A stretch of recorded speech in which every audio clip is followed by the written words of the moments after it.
নবী যখন দাওয়াতের কর্মসূচি শুরু করলেন, আল্লাহর নবী হাতিমে কাবার কাছে বসে আছেন। 10 জন টাটকা কাফের, নজর ইবনে হারেস, উকবা ইবনে আবু মুয়িত আর আসওয়াদ ইবনে ওয়াইল সহ 10 জন টাটকা কাফের আল্লাহর নবীর কাছে আসলেন। আল্লাহর নবীর কাছে এসে ডাক দেয়, ও মুহাম্মদ, তুমি নাকি একটা কিতাবের দাওয়াত দাও, যে কিতাবের ভিতরে বলা হয়েছে লা রাইবা ফি, কোনো সন্দেহ নাই, তামাম পৃথিবীতে যত কিতাব আছে, বই আছে, ওই কিতাবের ভিতরে রাইটার তার মুকাদ্দমার ভিতরে, সূচনার ভিতরে, ইন্ট্রোডাকশনের ভিতরে বলে যদি কোনো ভুল থাকে তোমরা ধরে দিবা, পরবর্তী সংস্করণে সংশোধন করে দেওয়া হবে। ও মুহাম্মদ, কিন্তু এমন একটা কিতাবের নাকি দাওয়াত দিচ্ছ যে কিতাবের ভিতরে বল নাই, মুহাম্মদ এটা কি সত্য কিতাব নাকি তোমার আনিত কিতাব, তোমার মুখ নিঃসৃত বাণী, তোমার লিখিত কিতাব, অথবা তোমার মুখ নিঃসৃত বাণী? মুহাম্মদ বলো। আল্লাহ বলছেন, আসিফ নওয়াইল রে, এটা আমার মুখ নিঃসৃত কোনো বাণী নয়, এটা আল্লাহর পক্ষ থেকে আনিত কিতাব। সুতরাং এই কিতাবের লালিত্য সুর ঝংকার দেখলেই বোঝা যায় এটা মানুষের তৈরি করা কোনো কিতাব নয়। লাইসা হাযা মিন কালামিল বাশার, এটা মানুষের তৈরি করা কোনো কথা নয়, এটা আল্লাহর পক্ষ থেকে আনিত কিতাব।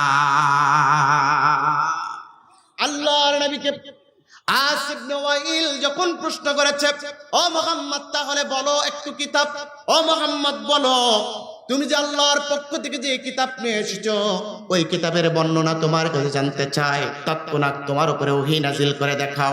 আল্লাহর নবী চক্ষু দুইটা বন্ধ করে আছে।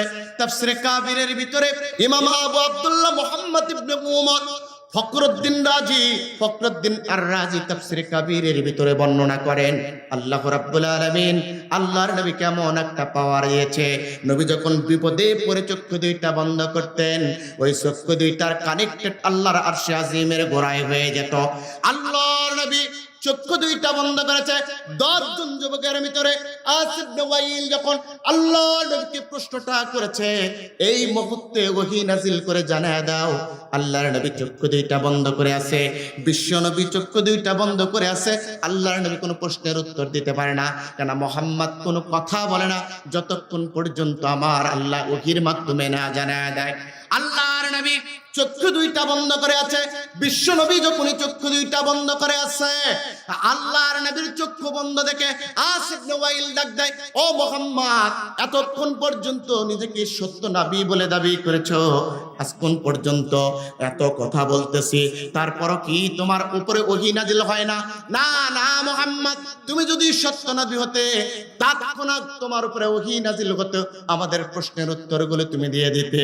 ও মুহাম্মদ, তার মানে তোমার আল্লাহ বুঝি তোমাকে ছেড়ে গেছে, আর তোমার শয়তান বুঝি তোমাকে ছেড়ে গেছে। জিবরাইল আমিনকে শয়তান বলে গালি দিল। আল্লাহ ডাক দেয়, জিবরাইল যাও রে, জিবরাইল যাও যাও যাও, এমন একটা দৃশ্যের অবতারণা হবে আমি রব্বুল ইজ্জত ওয়াল জালাল জানি। এই জন্য তামাম পৃথিবী সৃষ্টির 50,000 বছর পূর্বে লাউহে মাহফুজের কলম দ্বারা বাইতুল ইজ্জা নামক স্থানে একটা সূরা লিখেছিলাম। ওই সূরাটির নাম হলো সূরাতুল ইব্রাহিম। ও নবী, ও জিবরাইল যাও রে, জিবরাইল যাও যাও যাও, তামাম পৃথিবী সৃষ্টির 50,000 বছর পূর্বে লিখিত বাইতুল ইজ্জা নামক স্থান থেকে সূরাতুল ইব্রাহিমের প্রথম আয়াত আমার বন্ধুর উপরে নাজিল করে জানা দাও। এটা কোনো ভণ্ড কোনো কিতাব নয়, বরং এই কিতাবের উদ্দেশ্য হলো মানুষদেরকে অন্ধকার থেকে আলোর দিকে ফিরে নিয়ে যাওয়ার জন্য আমি আল্লাহ কোরআনটা আমার বন্ধুর উপরে নাজিল করে দিয়েছি। আল্লাহু আকবার।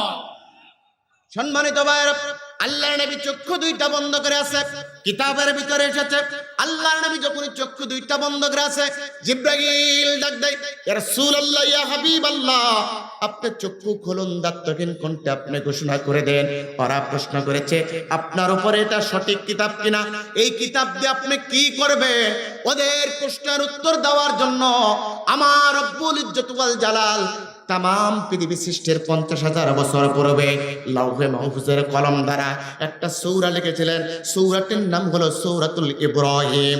এর ভিতরে প্রথম আয়াত দিয়েছে, ও বন্ধু যাও রে বন্ধু, বন্ধু আর দেরি করো না। ওই 10 জন কাফের, তার মধ্যে আসিফ নওয়াইল বারবার কথা বলতেছিল, ওই 10 জন কাফেরদের প্রশ্নের উত্তর দেওয়ার জন্য আমার আল্লাহ আপনাকে জানা দিচ্ছে